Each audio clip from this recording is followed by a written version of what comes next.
By virtue of our baptism, sabi ni Prim, we became priests. Not only kings and prophets, but we are priests. That's why we have to minister to the Lord. And you are called in a special way to exercise your priestly function. The general function of everybody is to worship God.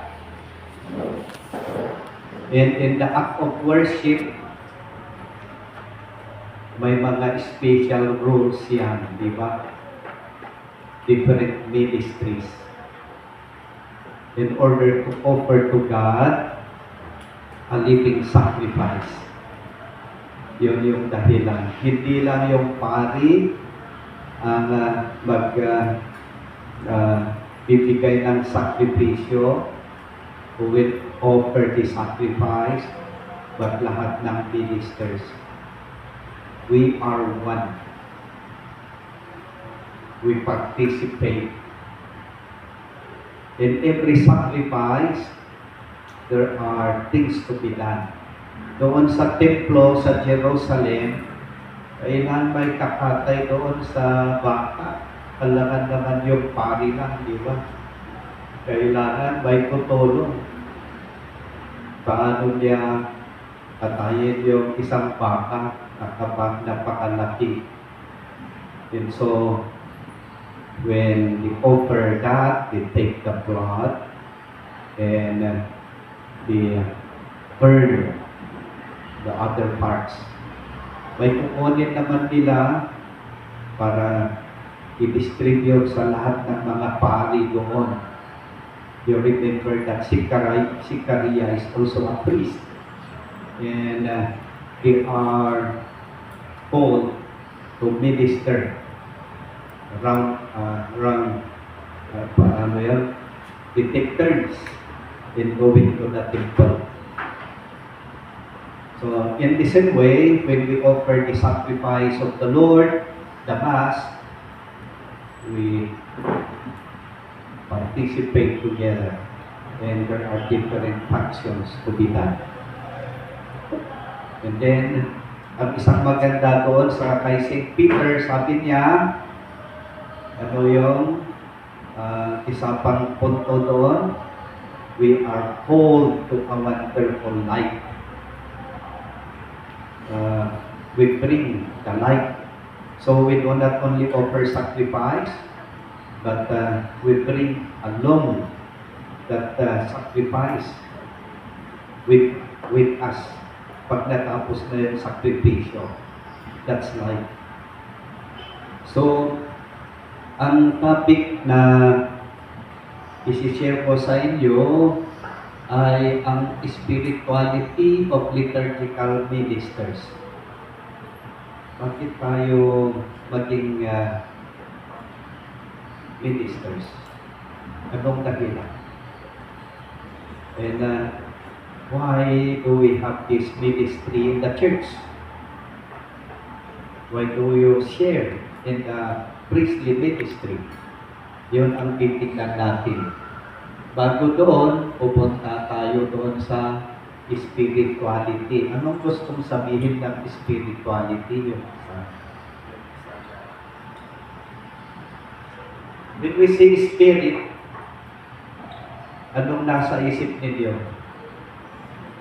Kaluluwa? Spirit, hindi makita, di ba? Hindi makita. Espiritu, something invisible. When we say spirit, we live in a different world, di ba? They are different from us. And so, when they are different from us, they transcend us. And that is what spirituality is. Spirituality is transcending the physical world. So we try to achieve something higher than our themselves. We know that the spirits are powerful, di ba? They are uh, something like more capable than us. And so when we have the spirituality, we are talking about achieving something beyond ourselves. We try to move towards the world of the spirit. Yan po. Even with our physical appearances, we can, because God had given us to be able to connect with the spirit, the spiritual world. And you can see that in the life of Padre Pio. Ano yung mga nangyari sa buhay ni Padre Pio? He could be in two places. He could appear in another place, even if he is here.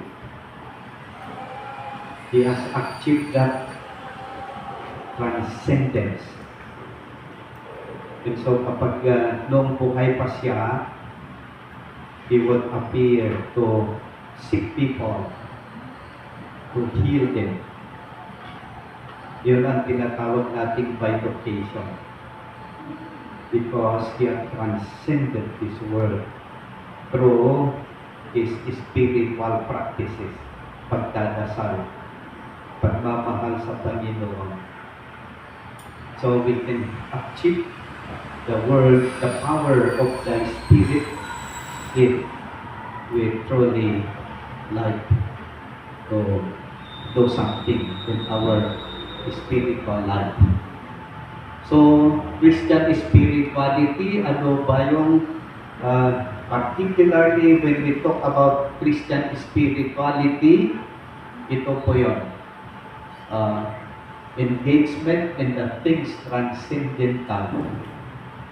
Doon sa baba, sense of intimacy that drives how they try to live their lives, their piety, and their virtues and values.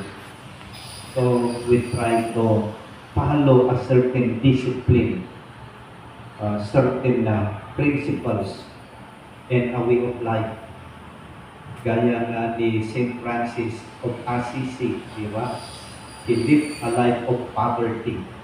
Si Mother Teresa of Calcutta, she lived a life for the poor. Yun yung kanyang values at virtues. And that's how he showed his piety.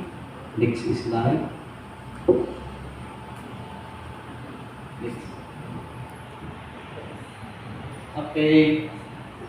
Maganda po ito. What is Christian spirituality per se? Kapag sinasabi natin Christian spirituality, dapat mayroon tayong category. May basihan. Ito po yung basihan para masabing Christian spirituality ang ating spirituality. Does it mean that there are other spirituality? Opo. May spirituality ng mga Muslims, spirituality ng mga Buddhist. May basihan din sila. Tayo, to be called, to have a Christian spirituality, ito po yung basihan. Ano ang unang basihan? Biblically defined.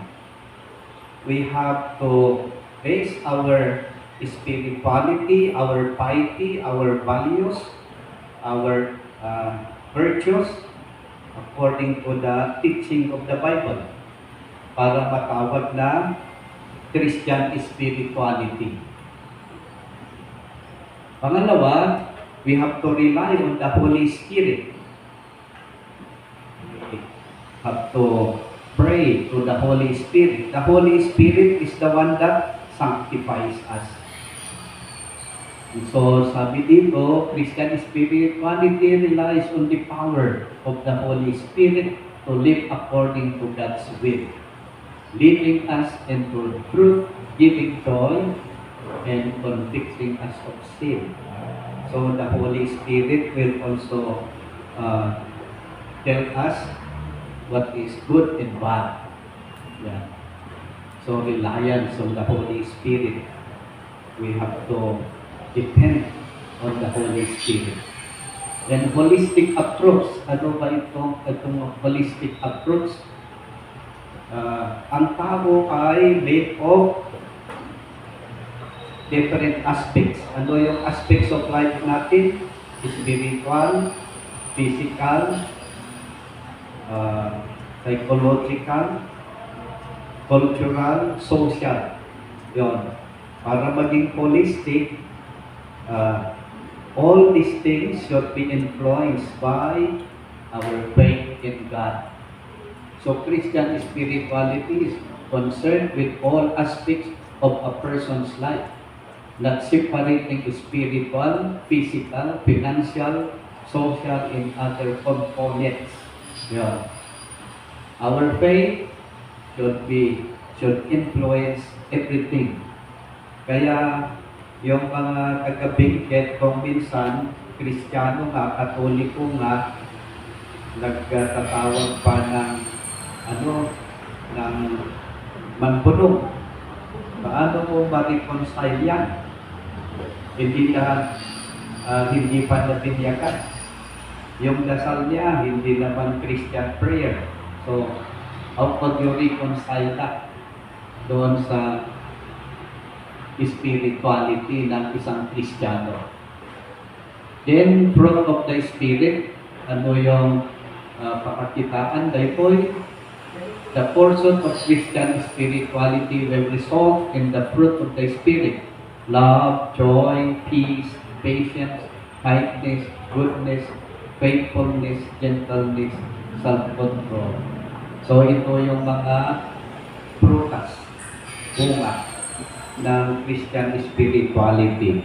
So dapat makita yan sa atin. Next. Okay, the teachings of the Bible, very short. Parang good illustration of yung sinabi natin kanina. So integrated faith in action, our faith and our way of life should be congruent, hindi contradictory. Yung pananampalataya natin at saka yung buhay natin, how we live our life. If the Bible talks about love, then we have to be loving. James 1 verse 25, but the one who looks into the perfect law, the law of liberty, and perseveres, being no hearer who forgets, but a doer who acts, he will be blessed in his doing. So, yun, be a doer. Okay, reliance on the Holy Spirit. Sabi natin, we rely on the Holy Spirit. The biblical verse is from John 16:13. When the Spirit of truth comes, will guide you to the whole truth. Yan po. So, we always try to follow the truth. Yan ay manifestation na we are having a spiritual or Christian spirituality. And then holistic approach, yung sinabi natin kanina dyan, ano ang magandang verse doon? Christian spirituality is concerned with all aspects of a person's life, as exemplified in Matthew chapter 6 verse 21. For your treasure is there also will your heart be. Okay, next. Ito po yung mga fruit of the Spirit. Love, joy and peace, patience and kindness, goodness, faithfulness, and self-control. So, i-elaborate lang natin yung sinabi natin kanina. So, pwede pong i-sunod na. Okay, the purpose of Christian spirituality. Bakit po tayo uh, naiimbitahan na sa buhay ang Christian spirituality? Ito po, so that we can honor God. The ultimate purpose of Christian spirituality is to honor and glorify God, as exemplified in Matthew 5:16. In the same way, sabi niya, let your light shine before others so that they will see your good works and give glory to your Father who is in heaven. Kaya kapag nag-choir po tayo, we sing for the glory of God. Di ba? Pag nagbasa po tayo, it's not to show ourselves to the public, but to serve God. We become instruments of the Word of God. If we distribute communion, it's to give glory to God by giving communion to others. So, it's not for ourselves, but for the glory of God. Whatever we do, sabi ni St. Peter, St. Paul, we do it for the glory of God. And then, personal maturity. Doon sa, doon sa UM, where I came from, mayroon doon, isang sakristan, mahihain. And then yung leader nila, tinawagan ko, sabi ko, you let him read. Medyo nervyoso, lungkot na. But I told him, you let him continue to read until he was able to, anong tawag niyan, overcome yung shyness niya, yung nervousness. Yun. He was able to grow maturely. It helped. He is able to stand before the community. So, it's not only giving honor to God, but we become more confident before others. Lalo yung mga bata, maganda yun. It's way of exposing yourself to the public so that your work will be at ease in facing the people. It's a good way of serving the Lord, at the same time maturing personally. Blessing to others. Yan, we become a blessing to others.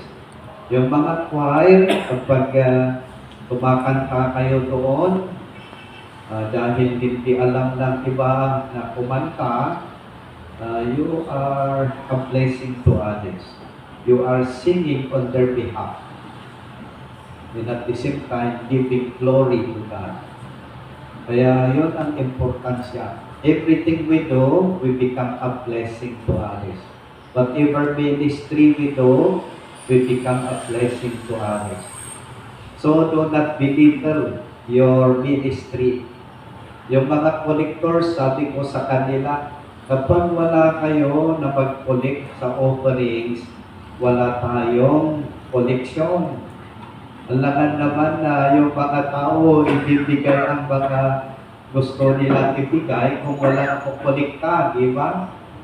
Kaya I told them, you are doing a great ministry to the church. Kasi kung minsan daw, they feel they are doing the least ministry in the church. There's no such thing as least ministry. Every ministry is a special ministry. And so do not look down on the other ministries. Sabi ni St. Paul, we are one body. Di ba? Kahit ngayong kalingkingan, importante sa katawan. Walang hindi importante. All of us, especially ministers, are very important. Kaya kapag wala kayo, wala. Ako ang gagawa lahat.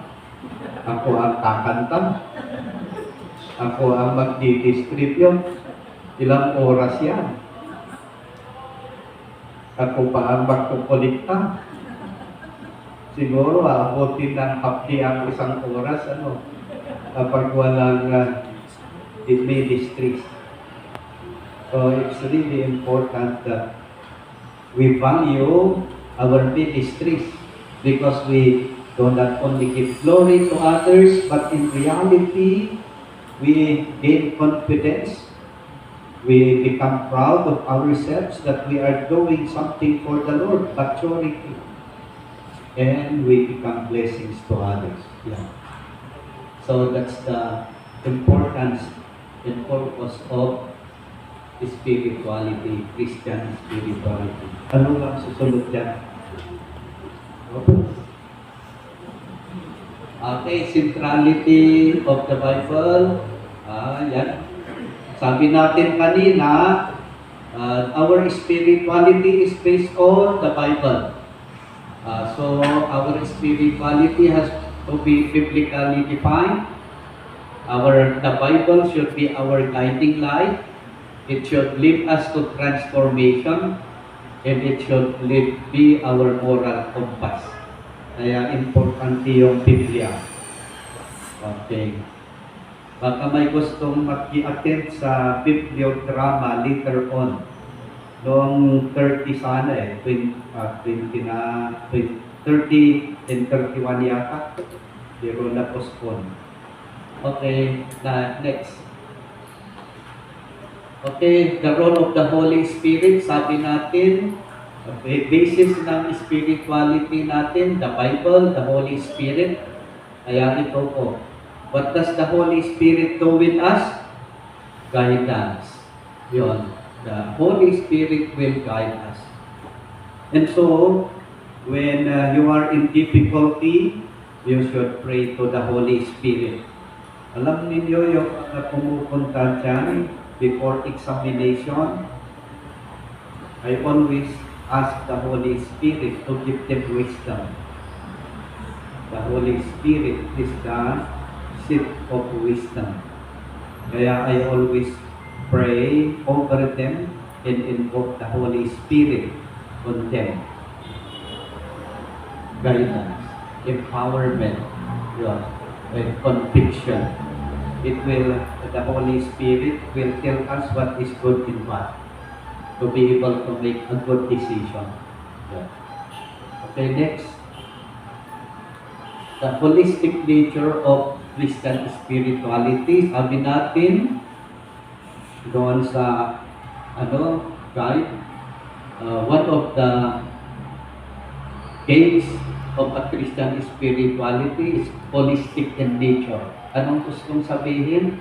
Ito po, in our spiritual, physical, financial, and social aspects, they should all be influenced by the Christian spirituality. Ang wala lang dyan, cultural, psychological, emotional. Pero parang nandun, included sa spirituality. So, spirituality is a relationship with God. In the spiritual aspect of our life, we should be related to God. We have to have a dialogue, regular contact with the Lord. How do we do that? How can we have a relationship with God? By prayer, worship, Bible study, Bible reading. If you do not have these things, then you cannot relate with God. Kaya yung hindi nagsisimba, yung hindi nagdadasal, walang relationship yan kay God.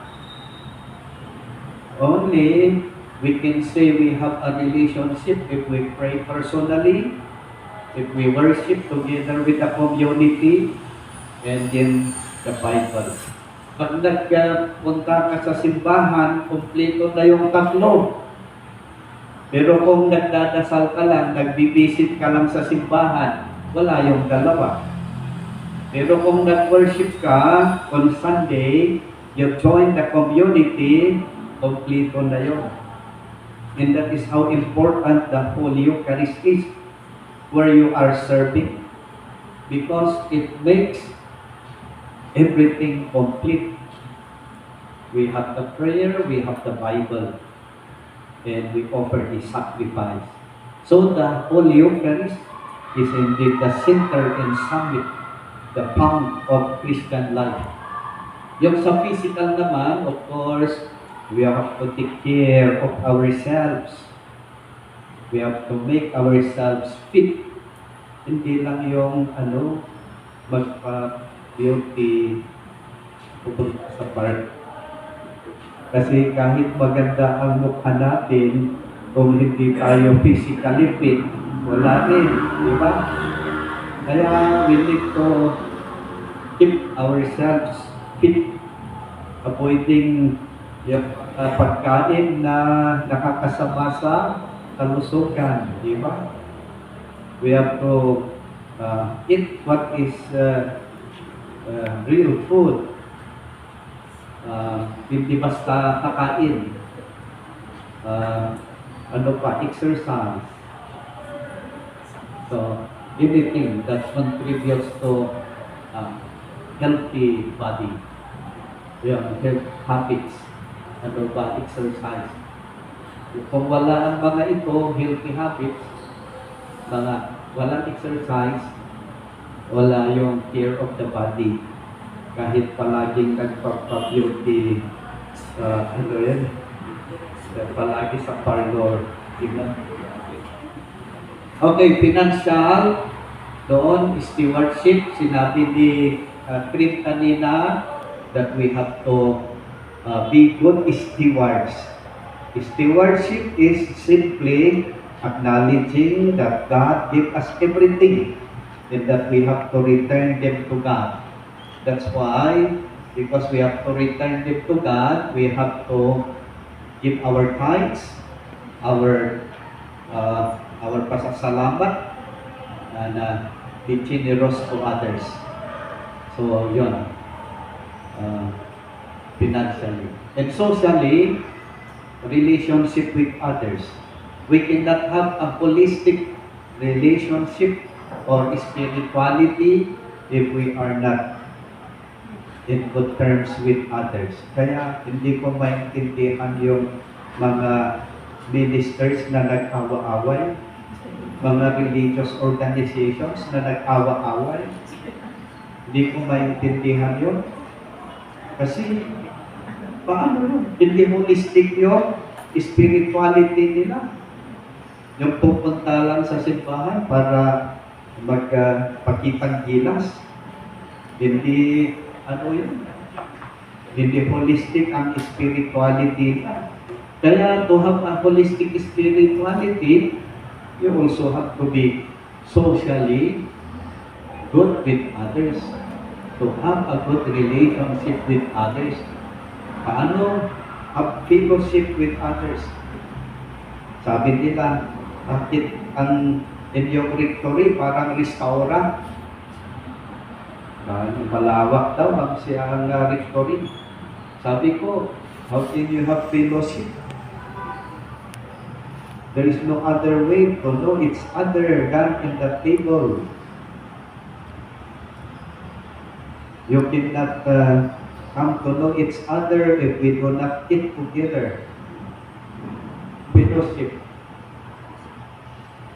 Of course, there are other ways of knowing each other, but the best one is when you share food. No, sino taga-Kalinga dito? The Kalinga people have this mentality. Nung napantay kay inida, at pinainom na ka, and pinakanda ka, you are the responsibility. Nobody will touch you because the family will give their life for you. And that is what Jesus had done during the Last Supper. Just like the concept of the people of Kalinga. When you give food, that means you are giving life to a person. Isang nga ikan at timakan, you are giving life to me. Yung nga din sa ikwaan na mantika, baka mahal na. So, another aspect is service. That's why we have social action, because we do not only serve God, but serve others. That's why we help one another. We have this program, the Year of the Church of the Poor. We are trying to choose 5 beneficiaries in each GIMO to be part of the program. We still did not yet decide how much we will give. We are still finalizing the Brigadier meeting. Awan pa sinapit kita Roma, but we are going to postpone.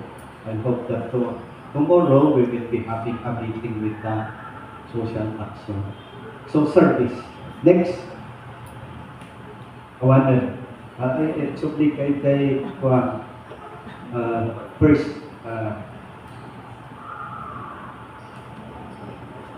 o 9:54. Mabayag pa yun, parang ganan no alas 12. Okay, next.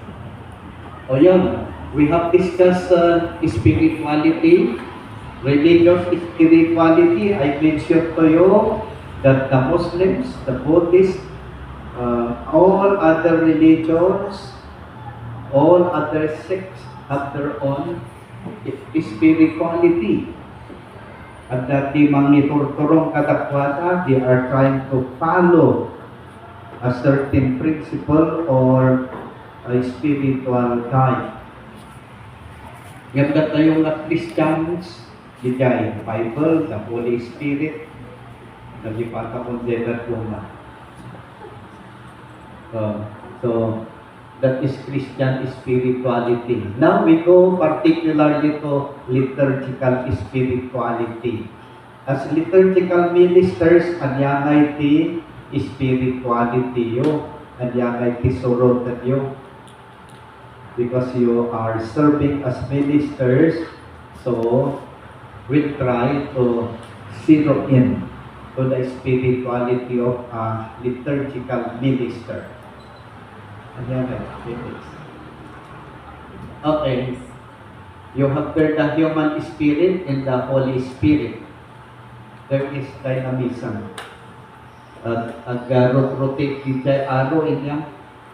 So, we have to internalize the Holy Spirit to become a part of us, just as we become a part of the Holy Spirit. The Holy Spirit should be our master, no other. When we do ministry in the church, we should always ask the Holy Spirit to lead and guide us. We should submit to the Holy Spirit and not dictate on the Holy Spirit. Kasi ano nga i-dictate mo the Holy Spirit? The Holy Spirit will say, forgive. Yan ko lang na saan. I don't want to forgive. Pagurkurat din siya na communion minister. Ano kaya nga communion din siya? Ano, dati siya, ano kaya din siya nagpasbasa? So narumuwarak din siya simbahan. You dictate on the Holy Spirit. You are not submitting yourself. So, kunana itay holistic spirituality. That's why we should submit ourselves to the Holy Spirit.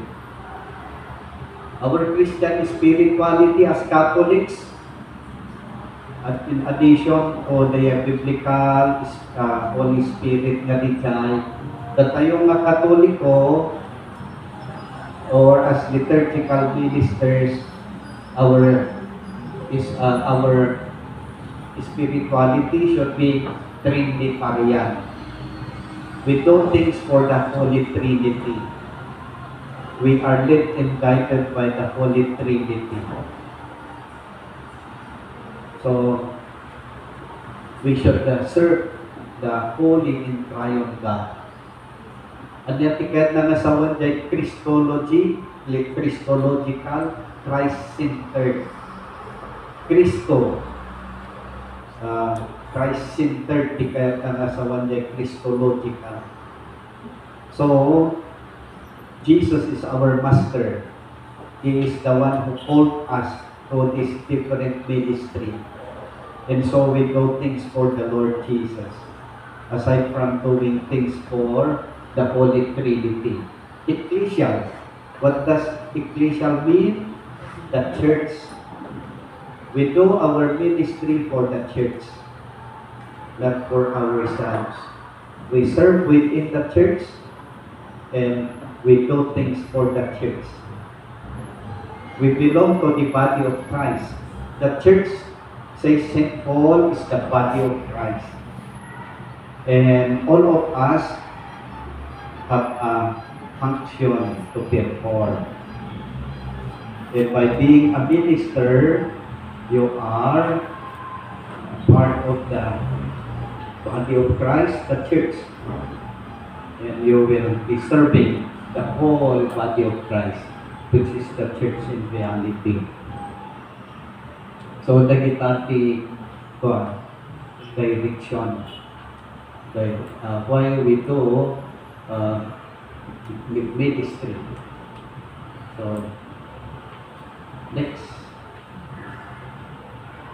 Okay, liturgical spirituality, participation in God's creative and transformative love for the world. When you do ministry, you are actually helping God to transform the world, to recreate the world. God created the world, but it was stained by sin. And that is the reason why we need to recreate the world by following Jesus, who came to transform the world. So nga, ang yati symbol di the resurrection. The resurrection happened early in the morning, di ba? New life. That symbol of recreation. That through the resurrection of Jesus, He came to renew the world. He recreated the world. He transformed the world. That is what it means by rising early in the morning. So, you are also recreating and creating the world with love. So, the Paschal Mystery, ang yatiket na nasawan pa, we are participating in the passion, death, and resurrection of the Lord. The Paschal Mystery refers to the Holy Week. Ang tinapasamat the Holy Week, lalo niya Triduum, it is about the Passion on Holy Thursday, the death on Good Friday, and the resurrection on Easter Sunday. When you do ministry, you are witnessing to the Paschal Mystery. And that is how great and important you are as ministers. You are a chosen race, a royal priesthood, a holy nation, kunan ni St. Peter. And you are doing great for the Lord if you become a minister.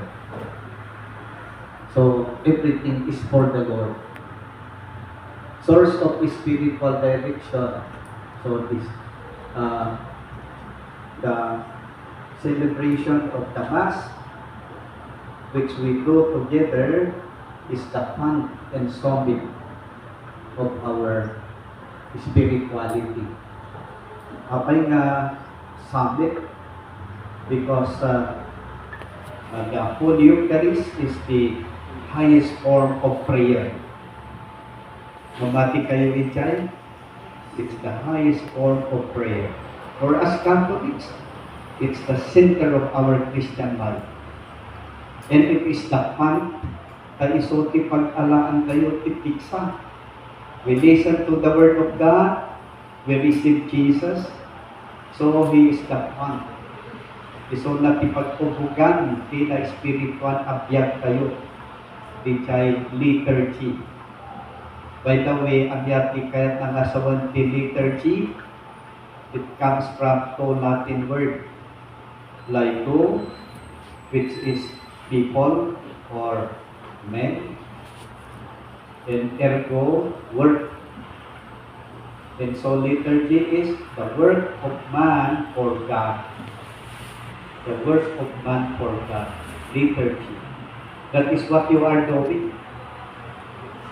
As people, we are working for God, for His glory. So, to be able to serve God, we have to get strength from Him. Then, tunan na dito in the Colossians chapter 3, basahan niyo man amin, makita yun. Get the word of Christ, you richly, you teach with the knowledge what singing psalms, hymns, and spiritual songs. Whatever you do, in word or in deed, do everything in the name of the Lord Jesus Christ, giving thanks to God the Father through Him. So that's why you do things for the Lord. You are doing things, everything for the Lord. Whatever you do, or whatever you do in word or in deed, kunana. Sa open aramidan kayo amin para kami apo Diyos. Okay? Can we do that? Well, that's why we need to have continuous spiritual activities and learning kunani critical time. Okay, next. Ito yung spirituality tayo. It is not our own actually. It is rooted in the Jewish religion. We are the branch or the shoot. Kunanay kay. We are something like a child of the Jewish religion, the Judaism. And the Jewish religion, as we know, is a religion that is anchored on God. The Jews believe that He is the Creator and the one who called Abraham. And because He is holy, we also have to become holy. So that is our calling. Be holy just as your God is holy. Be perfect as your Heavenly Father is perfect. Kunan ni Jesus. So nga when we do ministry, it's not for ourselves, but to become holy. To be able to glorify God. Awan pinagduma. Our ministry should lift us closer to Jesus.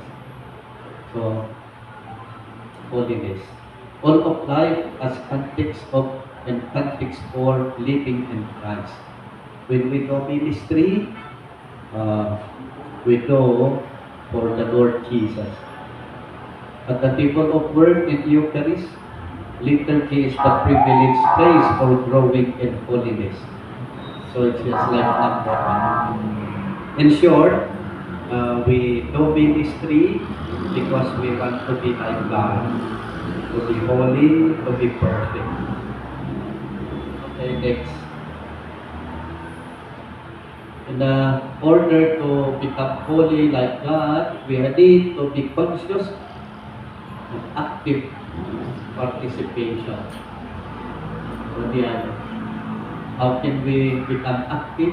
To be full, conscious, and active participation, we need to be qualitatively engaged with the mystery of God by entire assembly.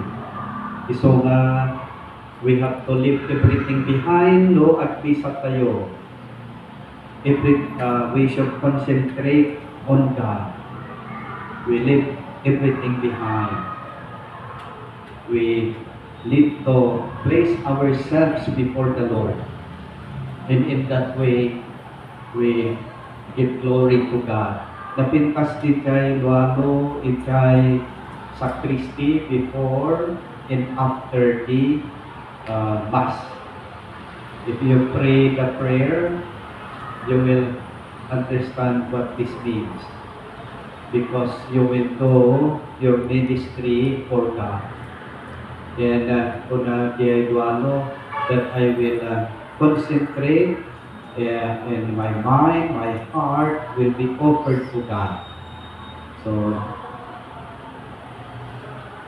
our minds, our hearts should be oriented to God for spiritual renewal, conversion, and ongoing transformation. Okay. Liturgical ministry. Diba? Reveal the presence of Christ through service to the faith community. So kayo nga ministers, you are revealing the presence of God. Saan lang na party, you have become also a representative of the Lord. When you read, for example, the Word of God, you are actually speaking on behalf of God. When you distribute Holy Communion, you are actually acting on behalf of Christ, giving His body and blood. When you sing, you are praising God. You are like the angels in heaven. Anya tiar aramidan dagiti anghel ken sa santos ijay langit. They worship God day and night. Diba? They praise God with songs. So, the sacristans guy, how can you give glory to God? You are the extension of the priest. When you serve the priest, you are also acting on behalf of Christ, because you are the extension of the priest. You are serving the priest. That means you are one with the priest in offering the sacrifice. And that is how important the night of the altar is. Maudi ko na naitay, why do we have Christian spirituality or liturgical ministry? Why do we do ministry? We want to see Jesus. Kamua kanyayo, no niya kapuna, nga minister kayo. Do you want to see Father Lip? So, ministry kayo? Or do you want to see somebody? So nga awan ni Father Lip, naawan kayo mo. But if you come as to serve Christ, to see Jesus, whoever comes in as body, your ministry will continue. Diba? You are not attached to anybody, you do not serve anybody, but Jesus. So napasaktan kayo, di may sana minister o no may sana body, saan nga iso natin pagserserbihan nyo? It's because you want to see Jesus. So kayong ag-atras, kapay iso natin di kapong, yan para middle the ministry. So you have to grow. Do things for the Lord. not for anybody. Be humble. Look at the point, no anya, ti Gapuna. Accept with humility if there are corrections, be kind. Do not be, what do you call this? Be hurt. But take it as a challenge. Di ba? O at tapay ba? I want to teach. Say Jesus. Kabay ko na yun, na kami nga papati, kawan pagkadismayami. I also had challenges in my ministry. The attack in the Bishop's house. Doon nga pagpapasol, we centralized this school. We made a lot of policies and guidelines. But nagitilat ng mga papati, nakita decentralization. It took us a lot of pains. Una, sige, ang design dito, itatlo at na may sukat, tatlo kita niyo lo, siya tiga po o no saan. I could have given up, but I said, I did not become a priest for this priest who are objecting on my policies or the suggestions that I made. So, it's between me and my God. That was my principle. So I did not become a priest for anybody. I became a priest for the Lord. Okay, next, adabay mo. Okay, dito yung discuss ni Kritikatan. Why are you a minister? Yeah, because of baptism, because you were confirmed, strengthened. When you are confirmed, you are supposed to share the Word of God. As mature Christian, you are to serve Christ. Di kay baptism, kaslana ubing day ka, para ubing. Gamno din kay confirmation, that is supposed to be for mission. You are given the Holy Spirit, so you serve the church. You do not keep the faith for yourself. You have to go to the world, just like when the apostles received the Holy Spirit on Pentecost. You have to go and spread the good news. That's what confirmation is. So nga amin tayo nga na-confirm, we are supposed to be mature. And so we do mission. The Eucharist, Jesus offers Himself to us, and so you have to offer yourself to others. Okay. Next. Our ministry is a share in Christ's ministry, flowing from initiation, called forth by the church for the sake of others. Will that be a good summary? A quiz na yun? Okay. Ano yung next? Okay. So, the ministry is between you and God. It's a covenant between you and God. It's a personal relationship. It's a mission that does not come from me. It's a mission you are doing for the Lord, not for the priest, not for the bishop. It's for the Lord. It's a mission you are receiving from Christ. It's an agreement with the Lord, which you have made in your baptism and in confirmation. So, we are just guides. We are just reminding you. Grim and I this morning are just reminding you to fulfill your covenant with God, to do ministry. Okay, next. Okay, tayo po siguro di follow up Litwa, Grim, for the next activities. Magpas di break, dapat meriendan, So, sino yung magpunang nagmerienda? You have to arrange yourselves so that you will have your snacks.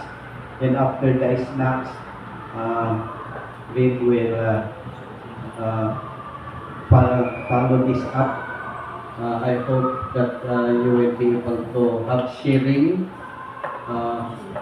Dagiti dati nga ministers, how did the ministry help you in your commitment?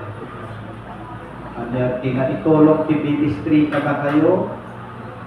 Itibiyag yun?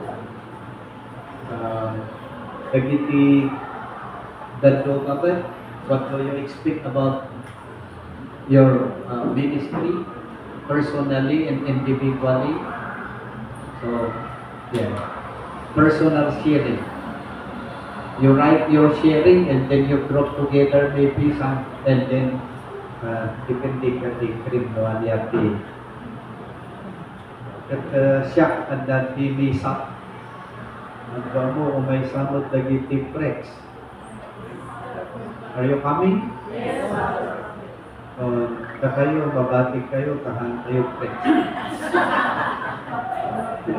So, dagiti ag-prex kayo may tasakyo. That we have a gathering in one of the there's an occasion that we have to attend.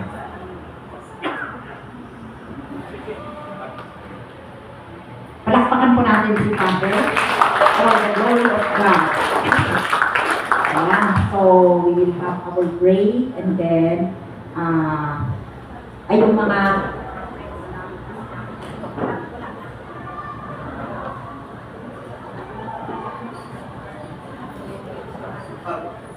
Sorry.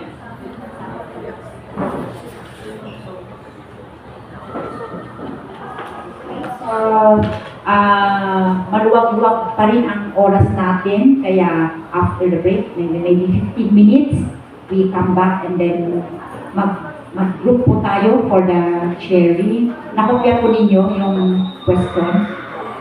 Yung, nandyan?